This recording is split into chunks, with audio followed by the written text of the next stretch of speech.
Fala, galera! Estamos aqui hoje em mais um Alvoroço. Aê! E hoje, gente, um tema muito interessante de um livro que não é tão conhecido assim, não é tão falado. Sim. Né? Fica lá no cantinho, assim... Quando começa Gênesis, Êxodo, Levítico. Sabe aquela cançãozinha que você ouvia na EBD?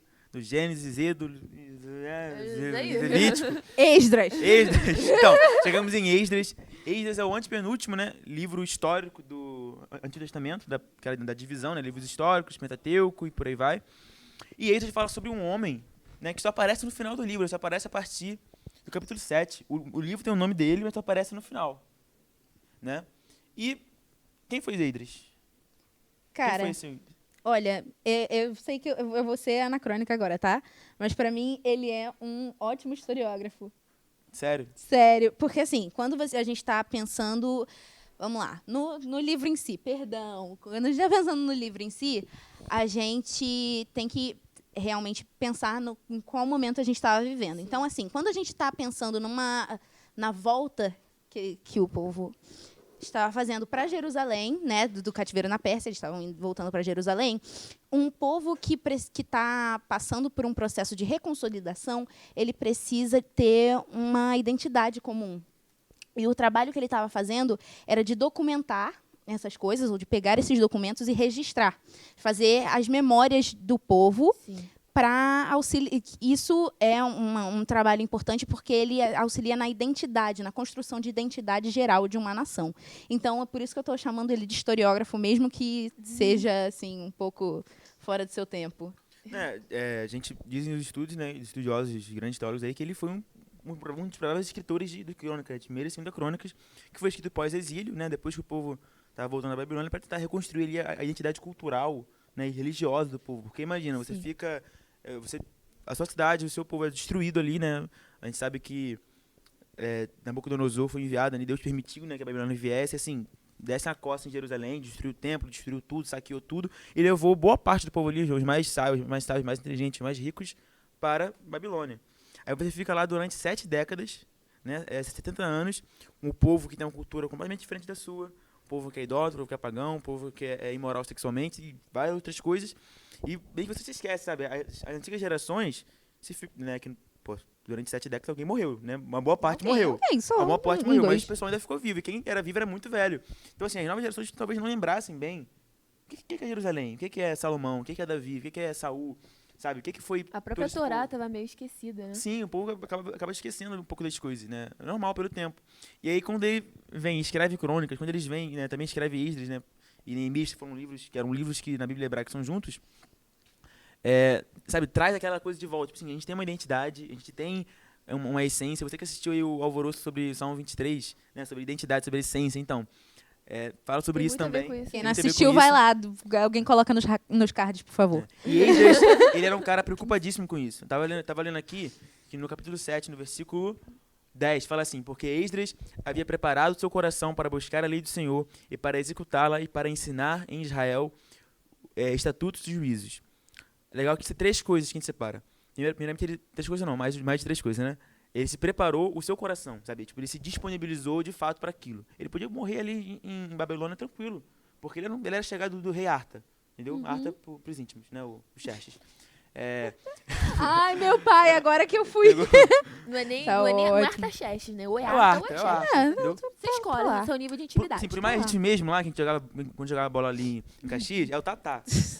Amigo. Mas o Tatá... Mas, enfim, O Lucas concorda com você. Querido. O Lucas, esse aqui é o Lucas, tá? Ele tá aqui hoje Ele... nos ajudando. Tá bem calado, mas é o Lucas. Ainda é ele. Ele preparou seu coração, ele se disponibilizou completamente ali, né? Ele decidiu que ele iria buscar a palavra do Senhor, que ele iria viver a palavra do Senhor, que ele iria ensinar, sabe? Tipo assim, ele não queria tomar só pra si, não, tô bem aqui, tô aqui em Babilônia, tô crente, meus filhos são crentes, tudo bem. Não, ele saiu da sua terra, sabe? Um lugar ali tranquilão, ele atravessou um deserto, porque se você ver no mapa lá, é uma distância legalzinha, né? De Babilônia até Jerusalém, com o propósito de mudar uma geração, com o propósito de restaurar ali um povo, sabe?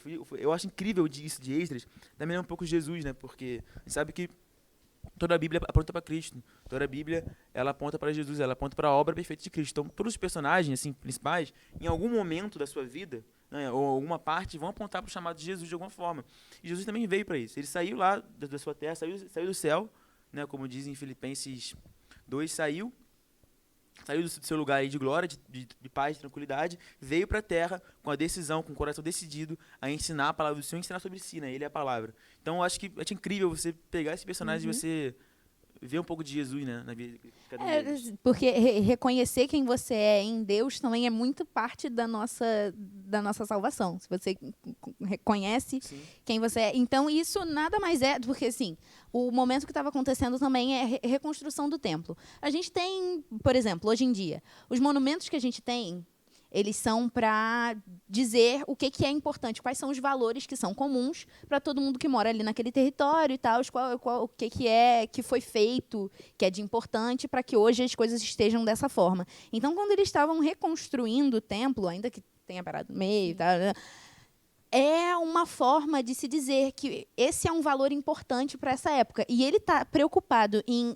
estar registrando isso, é uma coisa muito importante nesse sentido, de reconhecer a identidade para saber em Deus quem você é e o que você tem que fazer a partir dali. Sim, verdade. Eu acho que, assim, só para poder dar o norte pro pessoal, porque essa questão de... O exílio, toda essa história, às vezes, não é tão simples para muita gente. Eu praticamente só fui entender isso mesmo por conta da jornada de educação cristã que teve aqui na igreja, que eles teve que estudar muito isso. É verdade. Para poder aprender e tudo mais. Momento agora, telecurso da EBD. Agora a Tatiane vai ensinar sobre o que foi o exílio e a invasão babilônica. Um total de 3 pessoas entendeu o Inclina, Ouve, Aplica. Vai estar ótimo. Não, eu vou falar de uma forma assim, bem simples e bem resumida. É porque o povo, ele desobedeceu a palavra do Senhor. Assim, de forma bem resumida. E acabou sendo exilado. Né? E o povo de Israel, exatamente. E o povo de Israel ele era dividido em a tribo do norte e a tribo do sul, né? De Israel e Judá. Aí o povo do norte, eles foram levados exilados primeiro e o do sul foi depois. Aí depois de 70 anos do exílio do povo do sul, teve aquele momento em que Ciro, ele, inspirado por Deus, mesmo ele não sabendo, mas ele estava inspirado por Deus. O Cici. Né? Não é o Cici da música do Alexandre Pires, tá bom? Amar. Querida. Enfim, voltou. É outro Cici. Ciro, ele, inspirado por Deus, ele assina um decreto permitindo a volta do povo. Então, só que esse povo, quando eles foram voltar, esses não mais exilados, né? Eles não saem todos de uma vez e voltam para a terra deles. Tipo assim, vamos, gente, vamos. Não. É como se a história do retorno, ela tivesse momentos, né? E o Esdras, ele mostra 2 momentos. Esses 2 momentos é o quê? A primeira leva de pessoas que eles vão sendo liderados por Zorobabel. E ele é importante que depois falaremos dele mais à frente. E o cara é brabo. Eles são liberados por Zorobabel. E aí, vai muita gente. Sim, vai muita gente. Tipo assim, muita gente. Uma Galerão. baita caravana, tipo assim, sai com ele. Maracanã, assim. Entendeu? E a segunda leva, aí já um segundo momento, digamos assim, do retorno, aí tem a ver com Esdras. E o terceiro momento tem a ver com Neemias, que falaremos dele também mais à frente. Eu acredito no nome de Jesus. Em nome de Jesus. Nos próximos programas. Então, tipo assim, e esses 2 primeiros momentos está retratado no livro de Esdras. E, tipo assim, Zorobabel, ele estava com aquela missão de reconstrução do templo. Já Esdras, ele já tinha esse outro viés de, tipo assim, de preservar a palavra de Deus. Ele lia. Ele era um escriba, né? Então, depois acabou se tornando sacerdote do povo e tudo mais.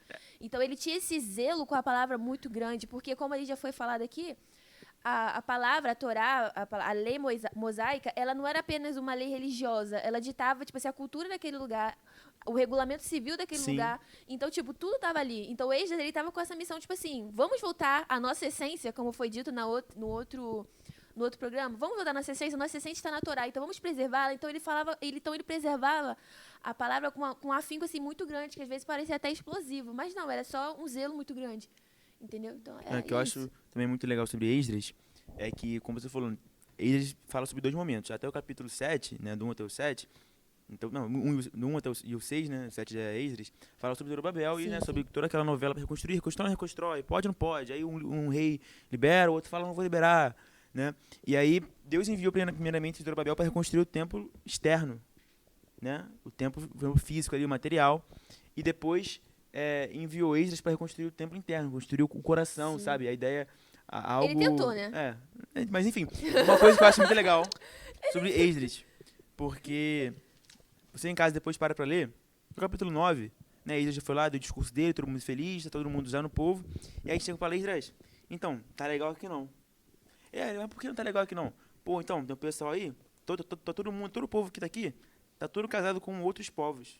Os homens Tá tomaram mulher, misturado, né? tudo misturado, tudo misturado. É um panelão aqui de povos. Pô, E e como- não dá, né? Como vocês sabem, né, a palavra de Deus condena, né, que Sim. os judeus se misturassem, casassem, né, e dassem esse casamento com outros povos, principalmente os povos daquela região ali, os cananeus, né, daí falou, no, Sim. Não, só pra deixar claro, não era por conta das pessoas em si, Sim. é porque Deus zelava pelo povo de Israel para que ele mantesse a sua cultura. Então, como o casamento é, tipo assim, a união, né, uma somos união, um, não era apenas uma miscigenação, tipo assim, de gente, né? Ai, gente. Era tipo assim, A música que me veio agora. é tipo assim, a união entre com uma pessoa de uma cultura estranha era uma ameaça à pureza da fé Sim. daquele povo, entendeu? Por isso que Deus abominava. Já diziam as crianças diante do trono, um amigo de Deus e inimigo do mal. Muitas referências diante do Beijo, trono. Paulinha. Muito obrigada, Ana Paula Valadão, por ter me evangelizado, tá?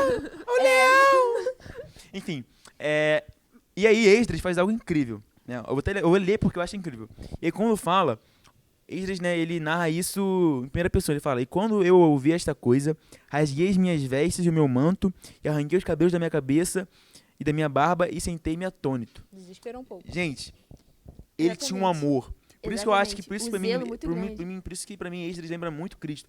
Ele tinha um amor pelo povo tão grande, quando ele viu que o povo estava num pecado tão grande como esse, que poderia tipo, destruir tudo que ele veio pra construir, que era reconstruir o povo culturalmente, Sim. ele ficou assim, sabe, prostrado. Sim. Ele Desestruturado, né? desestruturado com isso. Eu lembro quando eu li Esdras pela primeira vez, eu coloquei assim, Esdras era um homem que se colocava na brecha, e foi isso que ele fez. Porque lá no capítulo depois 10, ele reúne todo mundo, ele começa a orar, começa a falar, orar e tal. E aí, tipo assim, ele começa a orar diante de todo mundo, né? Chega na hora do sacrifício e ele começa a orar. E aí, olha o resultado de um coração quebrantado, de um coração que se coloca na brecha para interceder pela vida dos outros. Aí, depois que ele ora, tal, capítulo 9, no 10 diz assim, versículo 1. Ora, quando Esdras orou, e quando ele confessou, chorando e lançando-se ao chão diante da casa de Deus, ajuntou-se ali com ele uma muito grande congregação de homens e mulheres e crianças de Israel, porque o povo chorava muito amargamente. Sabe, quando o povo viu ali, o líder deles, quando o povo viu ali, sabe, aquele homem que se colocava com o coração disponível e o coração quebrantado diante de Deus, ele falou, cara, estamos errado, sabe? A vida pessoal ali de Esdras era tão transbordante do Senhor que ele causou ali um revivamento, cara. O pessoal falou, não, todo mundo largou lá seus esposos, suas famílias que não eram, que iriam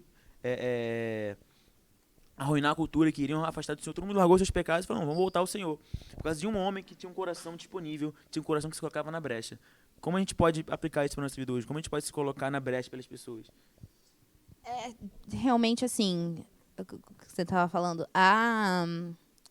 a questão dele se dispor a trazer de volta a unidade e de... Ser um Porque, assim, pacificador também, né? sim, não, porque quando você está preocupado... Assim, a cultura, ela é... Assim, a história e a lei são dois aspectos muito importantes da cultura de um povo. Se você resgata essas coisas... E, assim, é claro, ter empatia pelos outros, ter cuidado de tratar das pessoas com tudo, é uma coisa muito importante. Mas você ter o apreço pela lei e pelas raízes da sua cultura é sempre uma coisa além. Porque traz esse conhecimento, e o conhecimento ele é uma chave para a gente mudar as coisas, a nossa realidade, e fazer com que as coisas sejam melhores. Sim. Eu acho, assim, uma coisa que eu estava refletindo muito, tipo assim, estudando para esse programa de hoje e tudo mais. Tipo assim, a gente, graças ao que Jesus fez, a gente não precisa ser o povo de Israel, porque pela fé somos todos filhos de Abraão. Então, mas trazendo essa realidade de Esdras para nós hoje, eu acho que sempre vai ter um momento em que teremos que agir como Esdras. Como assim? Um momento caótico, seja um momento assim mais singular ou uma questão mais geral, assim, mais social, né? Digamos assim. Sempre vai haver um momento em que alguém tem que se levantar para poder trazer o foco de todo mundo para aquilo que realmente importa. Eu vejo muito Esdras, né, nesse contexto, para trazer para nossa realidade, sabe? Sempre vai haver um momento em que alguém vai ter que ser luz naquele ambiente. Não é à toa que Jesus fala sobre sermos luz. O que é você ser luz e ser reluzir? É você trazer a luz que é a verdade da palavra. Então, independente do momento que você esteja, abraça essa missão de levar a palavra em qualquer situação que você esteja, inclusive nos momentos de obscuridade. Só essa semana a gente teve várias oportunidades, né? Sim. Vamos, Cada dia é uma oportunidade. vamos ficar aí. Gente, chegamos ao fim de mais um Alvoroço. Mas você que está em casa, não fique triste. Toda semana tem Alvoroço. Outra a Deus. coisa, leva essa palavra no seu coração, sabe? Se coloque na brecha, seja um intercessor. Seja como eles. Eles não pregou pro povo, ele só orou. Ele só colocou a sua vida ali. A vida dele transbordou tanto do Senhor. Ele tinha tanto amor pela palavra de Deus que o povo olhava para ele, olhava para a luz que havia nele ali de Deus. E se converteu. Então seja uma luz, sabe, do Senhor na sua casa, na sua escola, sabe, no seu trabalho, onde você estiver. Ilumine e seja alguém que se coloca na brecha para a vida Ser dos agente outros. de paz, agente de união e não de ficar causando dissensão entre os outros. Em nome Também é de muito Jesus. importante. Nenhuma fofoca, Amém. galera. Tchau, gente. Tchau. Tchau.